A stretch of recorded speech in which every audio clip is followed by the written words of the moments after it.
got so motherfucking design on right now. Bring it down, bring it down, bring it down. I got 3 old guys to Bismillahirrahmanirrahim. Assalamualaikum warahmatullahi wabarakatuh. Waalaikumsalam warahmatullahi wabarakatuh. Perkenalkan, nama saya Noverza Fitra dengan akhir NIM 055. Saya di sini selaku moderator dan di sini kami akan menjelaskan materi tentang GIVET potensi. Namun sebelum kami menjelaskan materi, di sini kami akan memperkenalkan nama-nama anggota kelompok. Kepada saudara saya persilakan. Perkenalkan, nama saya Martin dengan akhir NIM 093. Saya bersama pada. Perkenalkan, nama saya Lasale, akhiran NIM 091. Ya, jadi baik, langsung saja kita masuk kepada materi. Sebelum itu kita harus mengetahui dulu lebih jauh apa itu GIVET potensi. Namun sebelumnya di sini saya akan menjelaskan bahwa manusia merupakan orang yang mempunyai keunikan di dalam perkembangannya. Perlihat ini jadi pemicu terbentuknya perbandingan individual. Apalagi orang yang terlahir kembar, identik dengan mempunyai keunikan. Jadi di sini langsung saja ke pengertian GIVET potensi. Istilah GIVET atau berbakat sering digunakan untuk merujuk pada individu yang memiliki kemampuan dan kecerdasan luar biasa. Meskipun tidak ada satu definisi tunggal yang mencangkup seluruh pengertian anak berbakat, beberapa sebutan lain bagi anak GIVET ini misalnya jenius, freak, dan talented.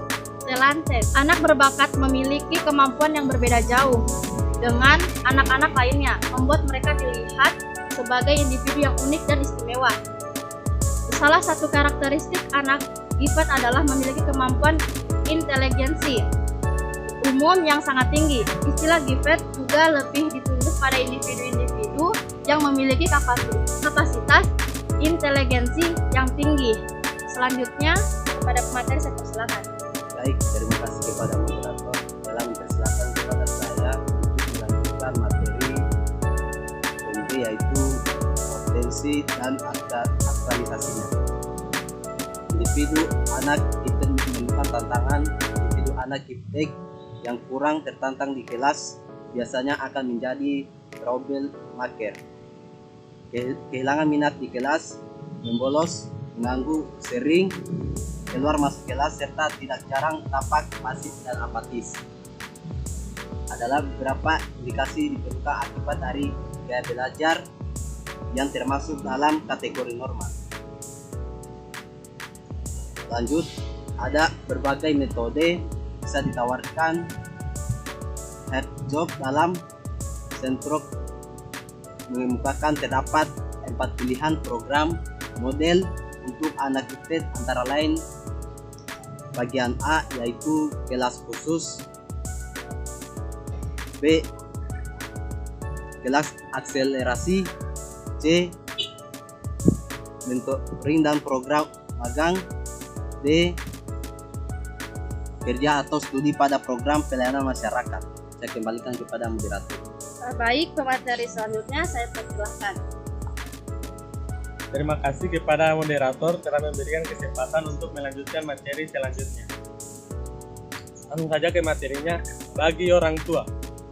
Orang tua sebagai figur terdekat dari anak sebaiknya A. Memberikan penerimaan yang tulus dan apa adanya kepada anaknya.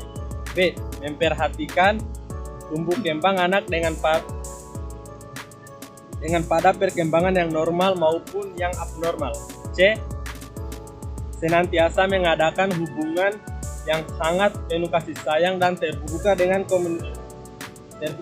menggunakan komunikasi yang positif dan bagus. D. Senantiasa berpikir terbuka atas masukan dan berusaha mencari tahu tentang giftedness serta mengikuti support group parents. E.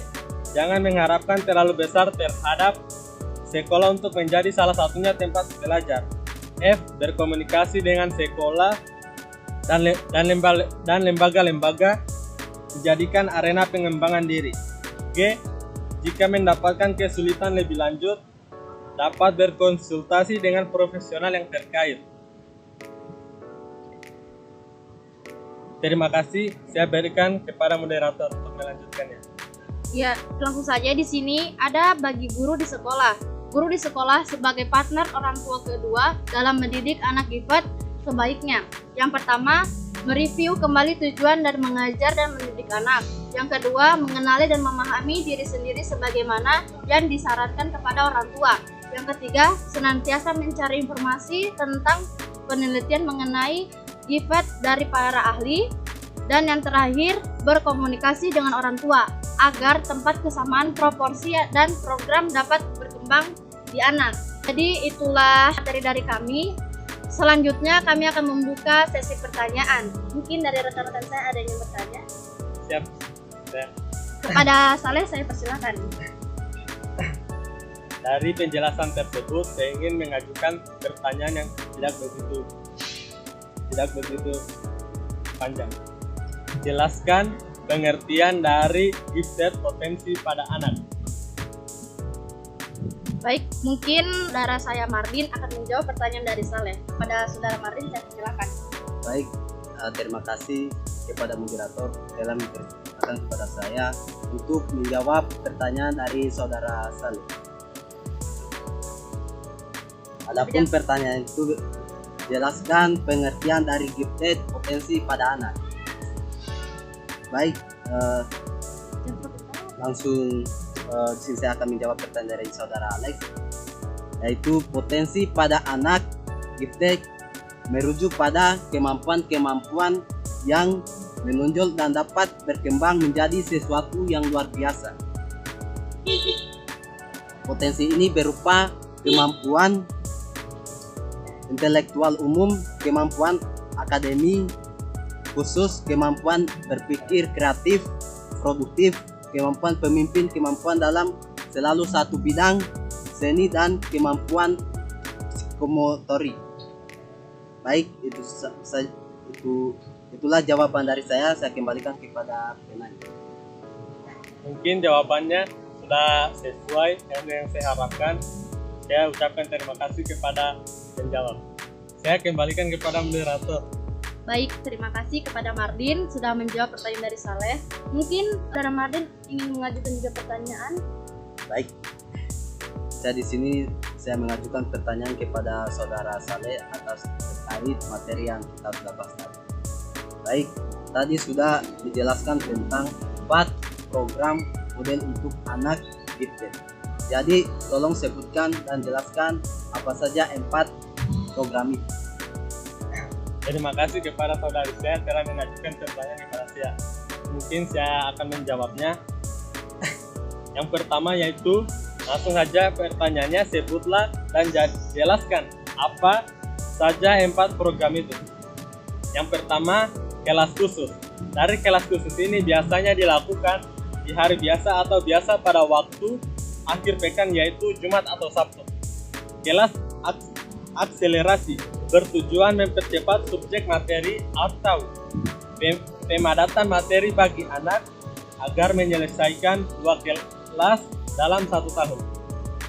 Mentoring dan program magang. Program ini merupakan hal yang penting dan jarang diterapkan. Kemudian keempat, kerja atau studi pada program pelayanan masyarakat. Mungkin itu saja jawaban dari saya kembalikan kepada moderator. Ya, baik. Mungkin kepada yang bertanya bagaimana tentang jawaban dari saudara Saleh, apakah bisa diterima?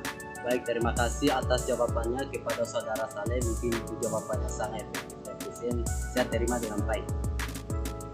Oke, jadi itulah hasil diskusi kami hari ini. Namun sebelum kami tutup, ada kesimpulan yang saya dapat bahwa anak gifted sering pula disebut dengan istilah anak cerdas, istimewa, berbakat, yang mempunyai IQ atau tingkat kecerdasan yang lebih dari normal, yaitu IQ-nya antara 120 sampai 140.